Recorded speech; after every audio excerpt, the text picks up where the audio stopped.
നമുക്ക് ചില സമയത്തൊക്കെ ചില നോട്ട്സൊക്കെ PDF ആയിട്ട് സെൻഡ് ചെയ്യേണ്ടി വരും. അങ്ങനെയാണെന്നുണ്ടെങ്കിൽ എങ്ങനെ ഒരു PDF ഫയൽ ക്രിയേറ്റ് ചെയ്തിട്ട് അത് സെൻഡ് ചെയ്യാം എന്നുള്ളതാണ് ഈ ഒരു വീഡിയോയിൽ നോക്കാൻ പോകുന്നത്. ഇതിന് വേണ്ടിയിട്ട് നമ്മൾ തേർഡ് പാർട്ടി ആപ്ലിക്കേഷൻസ് ഒന്നും യൂസ് ചെയ്യുന്നില്ല. സാധാരണ നിങ്ങളൊരു ആൻഡ്രോയിഡ് ഫോണാണ് യൂസ് ചെയ്യുന്നത് എന്നുണ്ടെങ്കിൽ ഡിഫാൾട്ടായിട്ട് തന്നെ ഇൻസ്റ്റാൾ ആയിട്ട് വരുന്ന ഗൂഗിൾ ഡ്രൈവ് എന്നുള്ള ആപ്ലിക്കേഷനാണ് ഇതിന് വേണ്ടിയിട്ട് നമ്മൾ യൂസ് ചെയ്യാൻ പോകുന്നത്. ഇനി എങ്ങനെ നമുക്ക് ഫോണിൽ തന്നെ ഒരു PDF ഫയൽ ക്രിയേറ്റ് ചെയ്യാം എന്നുള്ളത് നോക്കാം. അതിന് വേണ്ടിയിട്ട് നമ്മൾ ആദ്യം ഗൂഗിൾ ഡ്രൈവ് എന്നുള്ള ആപ്ലിക്കേഷൻ ഓപ്പൺ ചെയ്യുക. ഞാൻ ഗൂഗിൾ ഡ്രൈവ് എന്നുള്ള ആപ്ലിക്കേഷൻ ഓപ്പൺ ചെയ്യാണ്. ഓപ്പൺ ചെയ്താൽ താഴെ നമുക്ക് ഒരു പ്ലസ് ബട്ടൺ കാണാൻ പറ്റും. അതിൽ ക്ലിക്ക് ചെയ്യുക. അതിൽ ക്ലിക്ക് ചെയ്താൽ കുറച്ച് ഓപ്ഷൻസ് വരുന്നതായിരിക്കും. ഇവിടെ നമുക്ക് സ്കാൻ എന്നുള്ളൊരു ഓപ്ഷൻ കാണാൻ പറ്റും. അതിൽ ക്ലിക്ക് ചെയ്യുക. അതിൽ ക്ലിക്ക് ചെയ്താൽ നമ്മുടെ ക്യാമറ ഓണായി വരുന്നതായിരിക്കും. ഇനി എന്താണോ നമുക്ക് PDF കൺവേർട്ട് ചെയ്യേണ്ടത് അതിൻ്റെ ഫോട്ടോ എടുക്കുക. ഇപ്പോൾ എനിക്ക് ഈ ഒരു നോട്ടിൻ്റെ ഒരു PDF ഫയലാണ് ക്രിയേറ്റ് ചെയ്യേണ്ടത് എന്ന് വിചാരിക്കുക. അങ്ങനെയാണെന്നുണ്ടെങ്കിൽ ഇതിൻ്റെ ഒരു ഫോട്ടോ എടുക്കുക. ഇപ്പം ഞാൻ ഇതിൻ്റെ ഒരു ഫോട്ടോ എടുക്കുകയാണ്. ഫോട്ടോ ക്ലിക്ക് ചെയ്താൽ നമുക്കിവിടെ രണ്ട് ഓപ്ഷൻസ് കാണിക്കുന്നതായിരിക്കും. ഈ ഒരു ഫോട്ടോ ഓക്കെ ആണെന്നുണ്ടെങ്കിൽ ഈ ഒരു ടിക്ക് ബട്ടൺ കൊടുക്കുക, അല്ലാന്നുണ്ടെങ്കിൽ ഇപ്പുറത്തുള്ള ബട്ടണും പ്രസ് ചെയ്യുക. ഞാൻ എന്തായാലും ടിക്ക് ബട്ടൺ കൊടുക്കുകയാണ്. അപ്പോൾ ടിക്ക് ബട്ടൺ കൊടുത്തു. ടിക്ക് ബട്ടൺ കൊടുത്തപ്പം ഇങ്ങനെ പുതിയൊരു പേജിലോട്ട് പോയിട്ടുണ്ട്.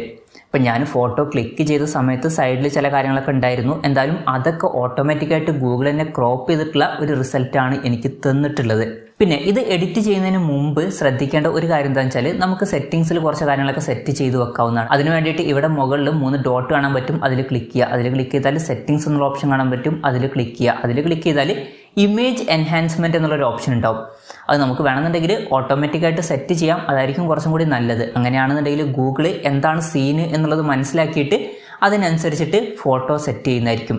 ഇനി നമുക്ക് ഓട്ടോമാറ്റിക് വേണ്ട എന്നുണ്ടെങ്കിൽ വേറെ എന്തെങ്കിലും ഓപ്ഷൻസ് സെറ്റ് ചെയ്യാവുന്നതാണ്. പിന്നെ പേപ്പർ സൈസ് എന്നുള്ളൊരു ഓപ്ഷൻ ഉണ്ട്.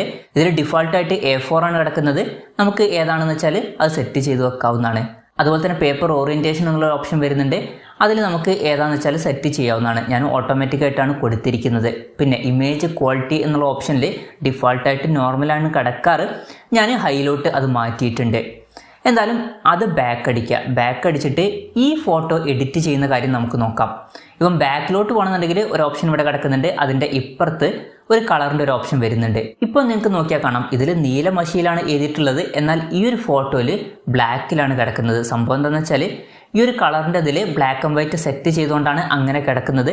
ഇപ്പം എന്തെങ്കിലുമൊക്കെ എഴുതിയതാണ് സെൻഡ് ചെയ്യേണ്ടത് എന്നുണ്ടെങ്കിൽ അതായിരിക്കും കുറച്ചും കൂടി നല്ലത്. കുറച്ചും കൂടി ഒരു ക്ലാരിറ്റിയും കാര്യങ്ങളൊക്കെ കൂടുന്നതായിരിക്കും. ഇനി അതല്ല നമുക്കൊന്നും വേണ്ടാന്നുണ്ടെങ്കിൽ നൺ എന്നുള്ളത് സെറ്റ് ചെയ്യാവുന്നതാണ്.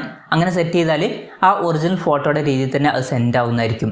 ഇനി കളർ വേണമെന്നുണ്ടെങ്കിൽ നമുക്ക് കളർ കൂട്ടി കൊടുക്കാവുന്നതാണ്. അതുപോലെ തന്നെ കളർ ഡ്രോയിങ് എന്നുള്ള ഓപ്ഷൻ ഉണ്ട്. അതൊക്കെ നമുക്ക് സെറ്റ് ചെയ്ത് വെക്കാവുന്നതാണ്. എന്തായാലും ഞാൻ ബ്ലാക്ക് ആൻഡ് വൈറ്റിൽ തന്നെയാണ് കൊടുക്കുന്നത്. കാരണം എഴുതിയതാണ്. അതിന് കുറച്ചും കൂടി ബെറ്റർ ബ്ലാക്ക് ആൻഡ് വൈറ്റ് തന്നെ ആയിരിക്കും. പിന്നെ ഇത് റൊട്ടേറ്റ് ചെയ്യണമെന്നുണ്ടെങ്കിൽ അതിനുള്ള ഓപ്ഷനും ഇവിടെ ഉണ്ട്. നമുക്ക് വേണമെന്നുണ്ടെങ്കിൽ റൊട്ടേറ്റ് ചെയ്യാവുന്നതാണ്. അതുപോലെ തന്നെ ക്രോപ്പ് എന്നുള്ള ഓപ്ഷൻ കിടക്കുന്നുണ്ട്. നമുക്ക് കൂടുതലായിട്ട് ക്രോപ്പ് ചെയ്യണമെന്നുണ്ടെങ്കിൽ ക്രോപ്പ് ചെയ്യാവുന്നതാണ്. എനിക്ക് തോന്നുന്നത് ഗൂഗിൾ തന്നെ വളരെ നല്ല രീതിയിൽ ഇത് ക്രോപ്പ് ചെയ്തിട്ടുണ്ട്. അപ്പോൾ കൂടുതൽ ഞാൻ ഒന്നും ചെയ്യുന്നില്ല. അതുപോലെ തന്നെ സെറ്റ് ചെയ്തു. ഇനി കൂടുതൽ പേജുകൾ ആഡ് ചെയ്യണമെന്നുണ്ടെങ്കിൽ താഴെ ഒരു പ്ലസ് ബട്ടൺ കാണാൻ പറ്റും. അതിൽ ക്ലിക്ക് ചെയ്യുക. അതിൽ ക്ലിക്ക് ചെയ്താൽ ക്യാമറ പിന്നെയും ഓപ്പൺ ആവുന്നതായിരിക്കും. എന്നിട്ട് പുതിയ പേജിൻ്റെ ഫോട്ടോ എടുക്കുക. അപ്പം ഞാൻ പുതിയ പേജിൻ്റെ ഫോട്ടോ എടുത്തു. അതും ഞാൻ ഓക്കെ കൊടുക്കുകയാണ്. ഇപ്പം പുതിയ പേജും ഇതിലോട്ട് ആഡ് ആയിട്ടുണ്ട്. ഇവിടെ നോക്കിയാൽ കാണാൻ പറ്റും 2 പേജ് ആഡ് ആയിട്ടുണ്ട്. അപ്പം ഈ ഒരു ഇമേജും ഗൂഗിൾ വളരെ നല്ല രീതിയിൽ ക്രോപ്പ് ചെയ്ത് തന്നിട്ടുണ്ട്. അപ്പോൾ കൂടുതൽ എഡിറ്റിങ്ങിൻ്റെ ആവശ്യമൊന്നുമില്ല. ഇനി ഈ ഒരു പേജ് എനിക്ക് റിമൂവ് ചെയ്യണം എന്ന് വിചാരിക്കുക. അങ്ങനെയാണെന്നുണ്ടെങ്കിൽ ഇവിടെ ഒരു മൈനസ് ബട്ടൺ പുതുതായിട്ട് വന്നിട്ടുണ്ട്. അതിൽ ക്ലിക്ക് ചെയ്യുക. അതിൽ ക്ലിക്ക് ചെയ്താൽ ഈ ഒരു പേജ് റിമൂവ് ആക്കാവുന്നതാണ്. എന്തായാലും ഇതിൽ ഞാൻ 2 പേജ് ഇപ്പോൾ സെറ്റ് ചെയ്ത് വെച്ചിട്ടുണ്ട്. ഇനി ഇത് സേവ് ചെയ്യൽ എങ്ങനെയാണെന്ന് വെച്ചാൽ താഴെ സേവ് എന്നുള്ള ഓപ്ഷൻ കാണാൻ പറ്റും. അതിൽ ക്ലിക്ക് ചെയ്യുക. അതിൽ ക്ലിക്ക് ചെയ്താൽ പുതിയൊരു പേജിലോട്ട് പോകുന്നതായിരിക്കും. ഇനി ഇതിൽ നമുക്ക് പേര് ചേഞ്ച് ചെയ്തിട്ട് നമുക്ക് ആവശ്യമുള്ള പേര് കൊടുക്കാവുന്നതാണ്. ഞാൻ സാമ്പിൾ 10 എന്ന പേര് കൊടുക്കുകയാണ്. ഈ PDF എന്നുള്ളത് മാറ്റരുത്. അതിൻ്റെ മുമ്പുള്ളത് മാറ്റുക. അതിനുശേഷം താഴെ അക്കൗണ്ട് എന്നുള്ളൊരു ഓപ്ഷൻ കാണാൻ പറ്റും. ഏത് അക്കൗണ്ടിലോട്ടാണ് സേവ് ചെയ്യേണ്ടത് എന്ന് വെച്ചാൽ അതിലോട്ട് സേവ് ചെയ്യുക. നമ്മുടെ ഈ ഫോണിൽ കിടക്കുന്ന എല്ലാ ഇമെയിൽ ഐഡിയും ഇവിടെ കാണാൻ പറ്റും. ഏതിലോട്ടാണ് സേവ് ചെയ്യേണ്ടതെന്ന് വെച്ചാൽ അതിൽ സേവ് ചെയ്യുക. അതിൻ്റെ താഴെ ഫോൾഡർ എന്നുള്ള ഓപ്ഷൻ കാണാൻ പറ്റും. ഡിഫോൾട്ടായിട്ട് മൈ ഡ്രൈവിലാണ് കിടക്കുന്നത്. അതായത് നമ്മൾ ഗൂഗിൾ ഡ്രൈവിൽ പുറത്തുള്ളതിലാണ് ഈ ഒരു ഇതിപ്പോൾ കിടക്കുന്നത്. നമുക്ക് വേണമെന്നുണ്ടെങ്കിൽ ഏതെങ്കിലുമൊക്കെ ഒരു ഫോൾഡറിലോട്ടാക്കിയിട്ട് സെറ്റ് ചെയ്യാവുന്നതാണ്. എന്തായാലും എവിടെയെന്ന് വെച്ചാൽ അത് സെറ്റ് ചെയ്യുക. അതിനുശേഷം താഴെ സേവ് എന്നുള്ള ഓപ്ഷൻ കാണാൻ പറ്റും. അതിൽ ക്ലിക്ക് ചെയ്യുക. അതിൽ ക്ലിക്ക് ചെയ്താൽ അത് സേവ് ആവുന്നതായിരിക്കും. പക്ഷേ ഇവിടെ ശ്രദ്ധിക്കേണ്ട ഒരു കാര്യം എന്താണെന്ന് വെച്ചാൽ ഇപ്പോഴും ഈ ഒരു PDF ഫയൽ കിടക്കുന്നത് നമ്മുടെ ഗൂഗിൾ ഡ്രൈവിലാണ്. അല്ലാതെ നമ്മുടെ ഫോണിലോട്ട് ഇതിപ്പോൾ സേവ് ആയിട്ടില്ല. ഇനി ഫോണിലോട്ട് എങ്ങനെയാണ് സേവ് ആവുക എന്ന് ചോദിച്ചാൽ ഇവിടെ താഴെ ഫയൽസ് എന്നുള്ള ഓപ്ഷൻ കാണാൻ പറ്റും. അതിൽ ക്ലിക്ക് ചെയ്യുക. അതിൽ ക്ലിക്ക് ചെയ്താൽ ഈ ഒരു ഫയൽ നമുക്ക് ഇവിടെ കാണാൻ പറ്റും. ഇപ്പോൾ നിങ്ങൾ ഏതെങ്കിലുമൊക്കെ ഫോൾഡറിലാണ് സേവ് ചെയ്തത് എന്നുണ്ടെങ്കിൽ ആ ഒരു ഫോൾഡറിൽ പോയിട്ട് ഓപ്പൺ ചെയ്യുക. അതല്ല പുറത്താണെന്നുണ്ടെങ്കിൽ ഇവിടെ പുറത്ത് നമുക്കിത് കാണാൻ പറ്റും. സാമ്പിൾ 10 എന്ന പേരിലുള്ള PDF ആണ് ഞാൻ ഇപ്പോൾ സേവ് ചെയ്തിട്ടുള്ളത്. അതിനി ഫോണിലോട്ട് ഡൗൺലോഡ് ചെയ്യണമെന്നുണ്ടെങ്കിൽ ഇവിടെ താഴെ 3 ഡോട്ട് കാണാൻ പറ്റും. അതിൽ ക്ലിക്ക് ചെയ്യുക. അതിൽ ക്ലിക്ക് ചെയ്താൽ താഴെ ഡൗൺലോഡ് എന്നുള്ള ഓപ്ഷൻ കാണാൻ പറ്റും. അതിൽ ക്ലിക്ക് ചെയ്യുക. അതിൽ ക്ലിക്ക് ചെയ്താൽ ഇത് നമ്മുടെ ഫോണിലോട്ട് ഡൗൺലോഡ് ആവുന്നതായിരിക്കും.